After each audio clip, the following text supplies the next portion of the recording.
अगर हम राधा जी की बात करें और कृष्ण का जिक्र ना हो, ये तो संभव ही नहीं है, क्योंकि राधा और कृष्ण हमेशा से एक दूसरे के पूरक रहे हैं और एक ऐसे आत्मिक प्रेम की मिसाल है जो भौतिक सुखों से बहुत परे है। यूं तो राधा कृष्ण का प्रेम अनादिकाल से चला आ रहा है, पर द्वापर युग में जब भगवान नारायण ने कृष्ण रूपी अवतार लिया तो संसार को प्रेम का सही अर्थ समझाने के लिए कृष्ण की ही अंश राधा ने यमुना के निकट रावल ग्राम में वृषभान और कीर्ति के यहाँ राधा रूप में जन्म लिया और जन्म के साथ ही राधा और कृष्ण की प्रेम कहानी शुरू हो जाती है।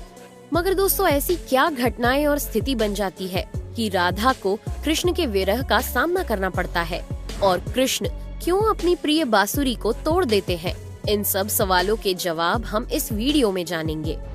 दोस्तों, कहा जाता है कि राधा जन्म से अंधी थी और स्वर्ग लोक से ये वचन लेकर ही पृथ्वी लोक आई थी कि जब श्री कृष्ण की प्रथम दृष्टि उन पर पड़ेगी तभी वो संपूर्ण जगत को देखेंगी, अन्यथा नहीं। तो देखा आपने कैसे शुरुआत से ही दोनों एक दूसरे से जुड़े रहे हैं। बचपन से ही कृष्ण अपनी लीलाओं और बांसुरी की मधुर धुन से पूरे बरसाना वासियों का मन मोहित करते रहते हैं और राधा और कृष्ण तो 8 साल की उम्र से ही अपने प्रेम का आनंद लेने लगे थे। श्री कृष्ण को अपने जीवन में राधा और बांसुरी दो ही सबसे प्रिय थे, जो आपस में एक दूसरे से गहराई से जुड़े थे। जब भी श्री कृष्ण बांसुरी बजाते, राधा उनके पास दौड़ी चली आती और घंटों बांसुरी की धुन में मग्न रहती, जो उनके प्रेम को और बढ़ाता गया। वो यमुना नदी के तट पर बैठकर घंटों समय व्यतीत करते थे, पर उनका ये सुखद समय कुछ ही वर्षों का था, क्योंकि जैसे कृष्ण के मामा कंस को उनके वृंदावन में होने का पता चला, उसने तुरंत ही कृष्ण को मथुरा में युद्ध का निमंत्रण दे दिया, जिसके लिए कृष्ण को अपनी यशोदा माँ और पूरे गांव के साथ राधा को भी छोड़कर जाना था। कृष्ण और राधा दोनों को पहले से पता था कि कृष्ण अब वृंदावन वापस कभी नहीं आ पाएंगे और बहुत समय तक एक दूसरे से मिल भी नहीं पाएंगे। तो इसलिए मथुरा जाने से पहले राधा ने कृष्ण से 2 वचन लिए। पहला वचन था कि राधा के हृदय में हमेशा केवल कान्हा का वास रहेगा और दूसरे वचन के अनुसार मृत्यु से पहले उन्हें कान्हा के दर्शन होंगे। परंतु इन वचनों को देने के बाद श्री कृष्ण को पता था कि राधा उनके विरह में बहुत विलाप करेंगी, तो राधा हमेशा खुश रहे। इसके लिए श्री कृष्ण ने भी राधा से वचन लिया कि राधा को कृष्ण की याद में अब एक भी अश्रु नहीं बहाना होगा। ये वचन लेने के बाद श्री कृष्ण मथुरा की ओर बढ़ जाते हैं और राधा वृंदावन में ही रह जाती है, जिसके बाद से राधा का वर्णन बहुत कम ही मिलता है। इसके बाद कृष्ण ने मथुरा जाकर कंस का वध किया और अपने माता पिता देवकी वासुदेव को मुक्त कराया और फिर उन्होंने मथुरा से आगे बढ़कर प्रजा की रक्षा के लिए द्वारका नगरी की स्थापना की, जिसके बाद से उन्हें द्वारकाधीश कहा गया। कृष्ण द्वारका में रुक्मिणी और सत्यभामा से भी विवाह करते हैं। साथ ही इनके अलावा भी कृष्ण की 16,108 रानियां थी, जिनमें से रुक्मिणी कृष्ण की सबसे प्रिय पत्नी थी। उन्होंने केवल कृष्ण की छवि को देखकर ही उन्हें अपने मन में बसा लिया था और कृष्ण से विवाह के लिए वो अपने भाई रुक्मी के विरुद्ध भी चली गई थी। प्रेम पत्र के माध्यम से कृष्ण को बुलाकर और कृष्ण के साथ भाग गई थी। फिर उन्होंने कृष्ण के साथ द्वारका नगरी में सुखपूर्वक अपना जीवन व्यतीत किया और कृष्ण भी अपने दैवीय कार्यों में लीन हो गए। दोस्तों, आजकल तो हम भौतिक विवाह को ही सच्चे प्रेम का माध्यम मानते हैं, पर राधा और कृष्ण तो एक ऐसी मिसाल है जिन्होंने तो कभी विवाह ही नहीं किया, केवल अपने मन और हृदय से एक दूसरे को प्रेम किया और उसी सच्चे प्रेम से एक दूसरे से हमेशा बंधे रहे। दोस्तों, राधा और कृष्ण के प्रेम की बहुत सी अलग अलग कथाएं हैं और उनमें से एक प्रचलित कहानी ये है कि श्री कृष्ण कभी कभी सोते ही राधे श्री राधे बोल पड़ते थे, जो श्री कृष्ण की रानियों को अच्छा नहीं लगता था। तो एक बार रुक्मिणी ने श्री कृष्ण से कहा कि हे प्रभु, प्रेम तो हम सब भी आपसे करते हैं, पर ऐसा राधा जी में क्या है जो आप सोते हुए भी उन्हें याद करते हैं? तो कृष्ण बोले, तुम एक बार राधा से मिलाओ, फिर तुम्हें खुद ही पता चल जाएगा और उनके लिए कुछ लेते हुए भी जाना।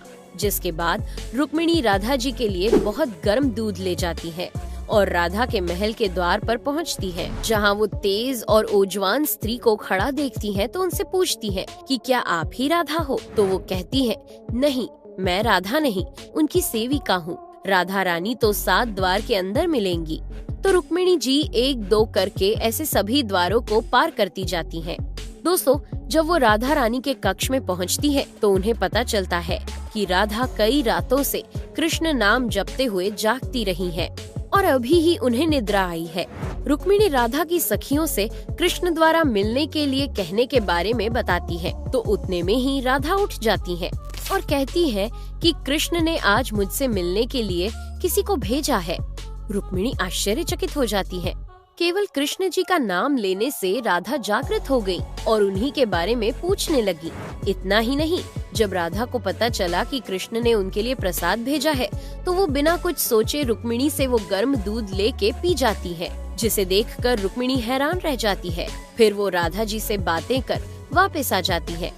ये सब हो जाने के बाद जब रात्रि के समय रुक्मिणी श्री कृष्ण के पैर दबाती है तो देखती है कि उनके पैरों में छाले पड़े हुए हैं, जिसे देखकर वो हैरान रह जाती है और पूछती है कि प्रभु, आप कहाँ पैदल गए थे जो आपके पैरों में छाले पड़ गए? तो श्री कृष्ण बोले, आपने गलती से राधा जी को गर्म दूध पिलाया था, जो राधा एक ही बार में पी गई थी, जिससे उनके हृदय में छाले पड़ गए हैं और उनके हृदय में हमेशा मेरे चरण कमल विराजमान रहते हैं, जिससे मेरे पैरों में भी छाले पड़ गए।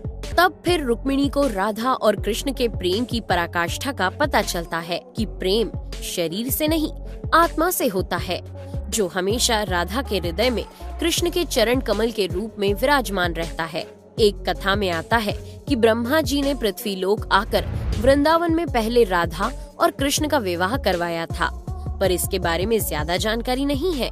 राधा भी वृंदावन में कृष्ण की भक्ति के साथ अपना जीवन व्यतीत करने लगती है और कहा जाता है कि यादव पुत्र अभिमन्यु या आयन से उनका विवाह भी हो जाता है।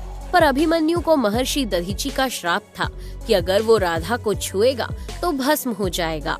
इस प्रकार राधा विवाह के पश्चात भी कृष्ण के प्रेम से स्वतंत्रता पूर्वक जुड़ी रहती है। बहुत वर्षों बाद जब राधा अपना वैवाहिक जीवन बहुत अच्छे से निभा लेती है, वो समस्त जिम्मेदारियों से मुक्त हो जाती है, तो फिर वो कृष्ण के पास द्वारका आती है। द्वारका पहुंचने के पश्चात राधा और कृष्ण आपस में मौन रहते हुए मन की अभिव्यक्तियों से घंटों एक दूसरे से बातें करते रहे। कृष्ण के अलावा द्वारका में राधा को कोई पहचान भी नहीं पाया।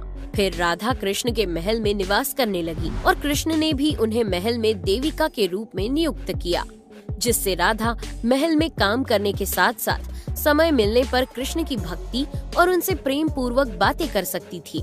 परंतु कृष्ण तो अब अपने राजपाट व अन्य कार्यों में व्यस्त रहते थे। दूसरी ओर राधा अपने पुराने कृष्ण को ही याद करती थी, तो कृष्ण का पुराने दिनों जैसा साथ ना पाकर राधा का मन और अधिक व्याकुल रहने लगा और उन्हें डर सताने लगा कि कृष्ण की जो मनोहर छवि उनके हृदय में है वो कहीं धूमिल ना हो जाए। इसी डर से राधा ने चुपचाप तरीके से राजभवन और द्वारका नगरी भी छोड़ दी।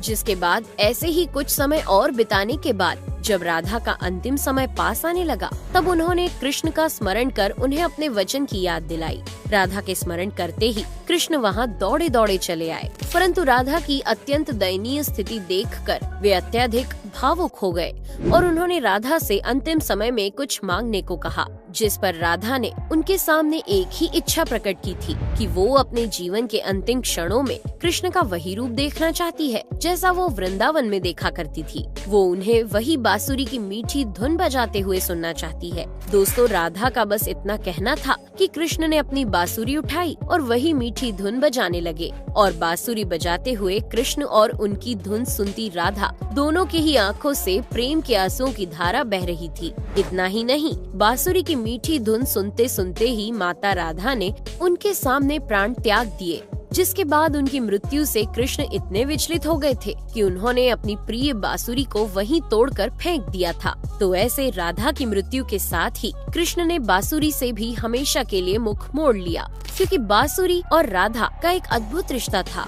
इसलिए राधा की मृत्यु के पश्चात कृष्ण ने अपने शेष जीवन में बांसुरी तो क्या किसी अन्य वाद्य यंत्र को हाथ भी नहीं लगाया। दोस्तों, राधा और कृष्ण की प्रेम कहानी के लिए कहा भी जाता है, एक प्राण दो देही, राधा संग स्नेही, जिनके शरीर बस अलग थे और आत्मा एक ही थी। तो दोस्तों, कैसा लगा आपको हमारा आज का ये वीडियो, हमें कमेंट करके जरूर बताइए और जाते जाते चैनल को सब्सक्राइब जरूर कर दीजिएगा। Thanks for watching.